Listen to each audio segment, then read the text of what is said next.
Hi guys, Julia here from Just One More Card, and today I want to show you how you Copic color a wine barrel. And if you're wondering why did I pick a wine barrel, I love wine. That's about as simple as it comes. I love wine and I have this gorgeous stamp set from Purple Onion Designs, and I wanted to do this just with Copic markers and see if it would work. So I'm mounting this red rubber stamp onto my acrylic block. And I'm grabbing the Simon Says stamp ink. The exact color will be listed in the video description below.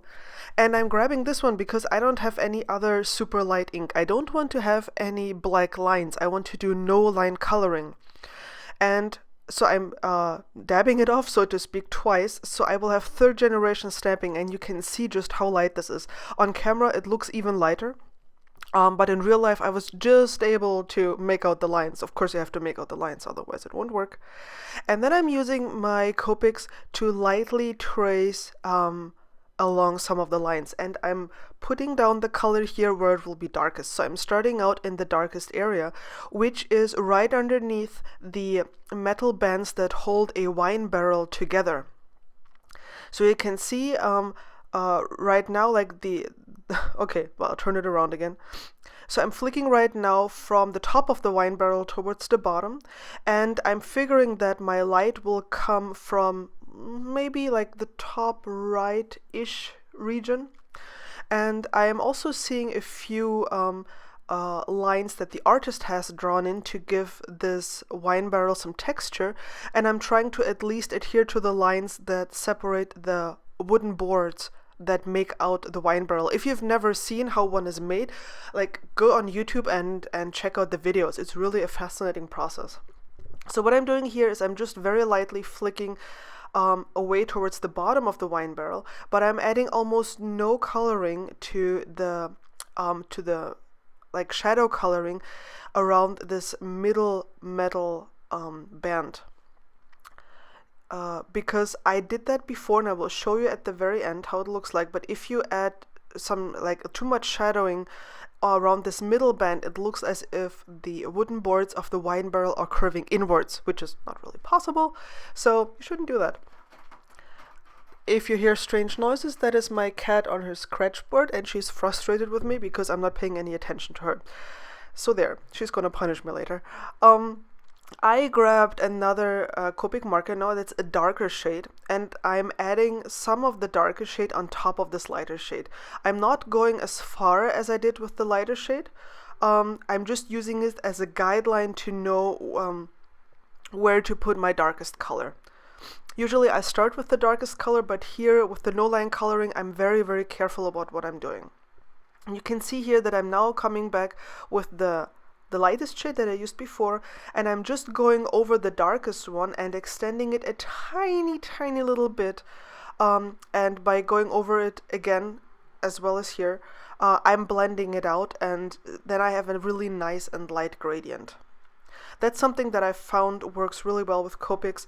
If you find that when you go over a darker color or over the edge of a darker color with a lighter color, keep doing it. If it doesn't blend out immediately, keep doing it, because the Copics will blend eventually. You just have to be careful, depending on which paper you're using. You might get some feathering of the ink if it gets too wet. So you'll have to experiment. That's all I'm doing as well.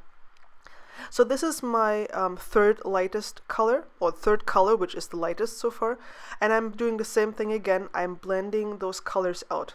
Here I'm not going all the way back towards the darkest color, but I'm going over those fine little strokes that I added with my Copic marker, over those multiple times until they soften out. And that's just what you do. And then I'm going, I went from the very bottom towards the top, and I'm just blending this out a tiny little bit here. I will be listing all the colors that I've used in the video description below or on my blog, so check that out.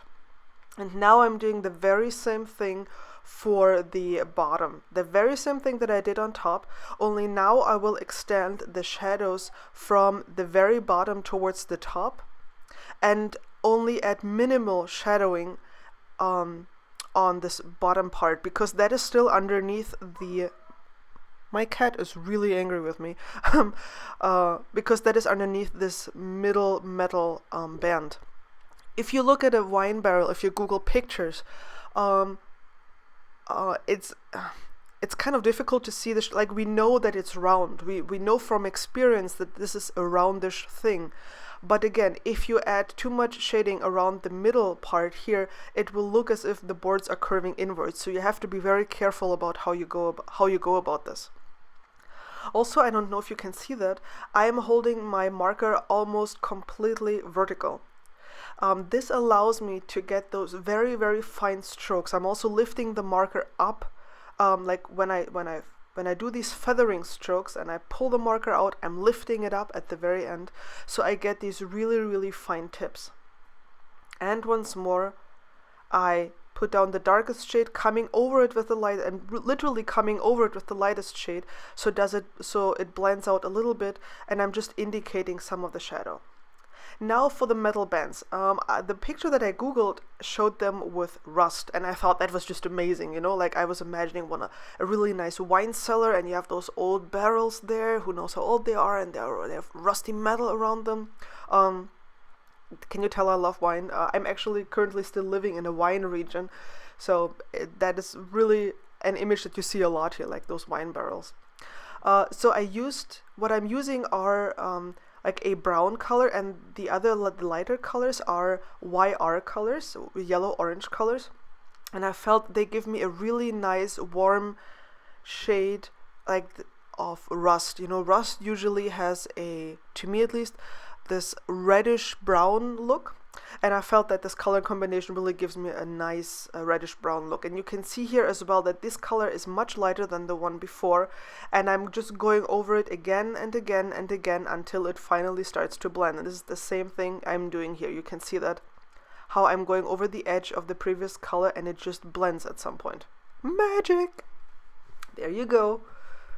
I used to think, you know, like, after 2 strokes and it's still not blending, what am I doing wrong? Nope, just don't do just 2 strokes. Just keep on stroking that paper as much as you possibly can.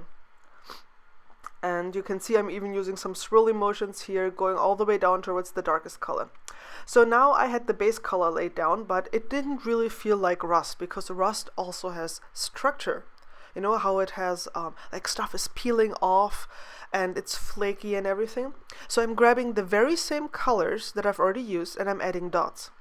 Now my first color looks very dark because I went over the base layer with the lightest color, which lightened up the darkest color. I hope that makes sense. That's why the darkest color looks so very dark. But I'm simply going over it with all the other colors here, just adding dots. Sometimes it's little strokes. It doesn't have to look perfect. It should not look perfect, actually. And I'm just repeating this with all the colors that I've used before. So those are the very same colors, just adding dots here. And it doesn't take too long. And once this starts to blend into the background and the lighter ink starts to blend the darker ink again, you get this really beautiful texture. And I hope if you know that it's rust, you can tell it's rust. You know, otherwise I've done something wrong. So I'm done with the wine barrel, and the rest of the coloring was fairly easy. I'm just using very dark red colors to color in the wine bottle here. Usually red, like wine bottles that have red wine are green, at least here they are. They have green glass, so it even darkens up the wine a little bit more than I'm showing here. But I've decided to actually show some of the red because, you know, having a completely green bottle there wouldn't have looked nice. So I'm having a gradient here from very dark to a lighter red, and then it's about coloring the berries. And to be honest, at that point I kind of wanted to get finished. So I was like, how can I make this least painful? Also, I couldn't really make out all the details because my 3rd generation stamping was really very light. So I decided to take an artistic approach. And I just added some darks towards the edges of the berries, and then started to blend them out with further shades of purple. Yeah, my cat says hi in case you can hear that. And then I just left some white space for the highlights. Now I didn't want my barrel to, you know, float in midair, so I'm using some warm grays and then some neutral grays to create a like a foundation here, and you can see just how nicely it blends when you go over it again and again.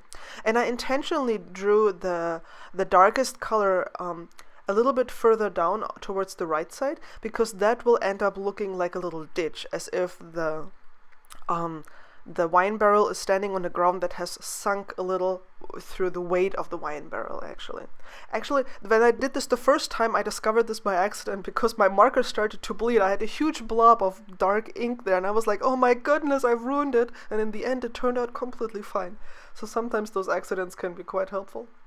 You can see me blending this out here, and you'll end up with this really nice background. Now, I wanted to add a little bit of sky. So here's how I do that. I grab a very light bluish or blue-green color, depending on whatever you like best. I'm just flicking upwards, and you can hopefully see how I'm lifting the marker upwards towards the end of that stroke. Same here, lifting it upwards. And then I'm usually grabbing my colorless blender. It's really good to invest in a colorless blender. And then I'm flicking towards the color, and that will smooth that out in case it's not smooth already. I'm stamping my sentiment here with VersaFine ink, black ink, which I like for sentiments. And here on the left, you can see the original coloring that I did. And you can see by adding the shadows around the middle metal band, it looks as if the boards are curving inwards a bit, which is strange. So I like the coloring on the right, the second one that I did, much better. Here's a close-up of it, and especially of the texture I added to the boards, and the texture I added to the metal rings to indicate rust. And here's the entire card after I had finished with it. I had simply cut down the panel a little bit and mounted it onto a card base. That was it. I hope you found this inspirational and got inspired and learned something new. If you have any questions, feel free to ask me in the comments. Thank you so much for watching. Catch you again soon. Bye bye.